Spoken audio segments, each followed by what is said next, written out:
And now, News Channel 10's 24/7 local weather first alert forecast.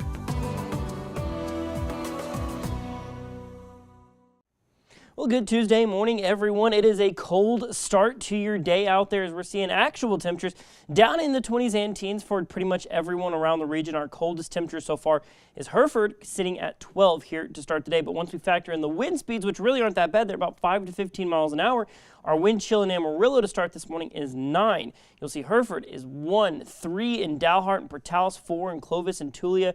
You're seeing 10 over in Clarendon, 7 in Tucumcari. So frigid out there to start out the day. So make sure to bundle up as you're getting back to school and work after, of course, the holiday yesterday for your Monday. But looking at the rest of the day, the good news is temperatures will eventually start to warm a little bit. Still cold through this morning, but 46 by lunchtime today. That's already warmer than we were at any point yesterday, where we topped out at about 38 degrees for your Monday. We're going to see 57 out there for this afternoon here in Amarillo, and you'll see just widespread mid-50s out there. Really kind of a return to form for this time of year. Is about 53 is our normal high for this time of year, so we're not going to just blow the doors off that number, just touch above average. We'll be back down into the upper 30s as you roll on into tonight. Now, those winds, they are going to be out of the southwest. That's enabling that warm up out there as skies will be sunny. Unfortunately, the warm weather does come with a little bit of a breeze out there, though, as we are going to be seeing wind speeds out of the southwest, probably a good 10 to 20 miles an hour, gusting maybe 25, 30 in the windiest parts of the area through the day today. Those wind speeds drop into the low teens overnight. But then early Wednesday morning, we see a quick shift of those winds out of the north. A pretty weak cold front looks to drop temperatures just a little bit, actually right around normal as we go on into your Wednesday, as we'll see 53 for tomorrow, maybe some low 50s and high 40s that are up further towards the north. But of course, the thing that everybody's wondering about going on into later this week, primarily Friday and Saturday, is chances of wintry weather coming up in the forecast. Let's take a look at a quick overview of what we're expecting, as we're going to be kind of sandwiched between two low pressure systems.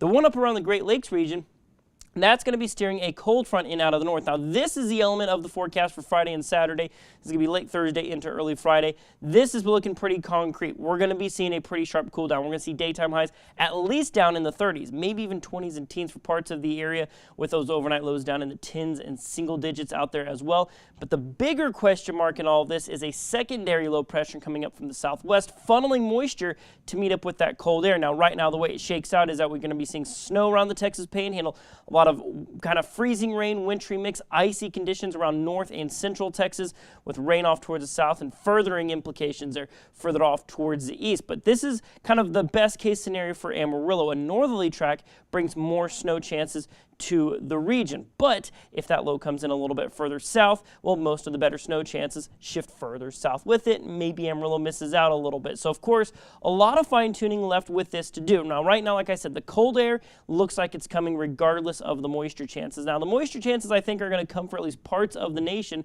But why we're kind of being a little more hesitant on nailing down totals right now is because of where the low pressure system is, or really more so where it isn't as of right now. Looking at our national satellite radar, there's not that much going on. You'll see down off towards the southwest, that low pressure system's not even there yet. You have to go way up, just kind of almost just to the south of Alaska right now, where you can maybe pinpoint a little bit of where that possible low is forming up. So the cutoff low doesn't even technically exist yet. So that's why it's simply a little bit too early. You'll see people online talking about how many inches of snow we'll get. Now, there are models that show some pretty bombastic amounts, but right now it's simply too early to be too confident in any of those, because, like I said, the low pressure system that's supposed to bring that moisture doesn't even exist yet. So, of course, we're watching it here at News Channel 10, but we want to keep you in the loop. And when you're not hearing us talk about totals, we have a good reason for doing so. But right now, like I said, we're going to see about 30 to 40% chances.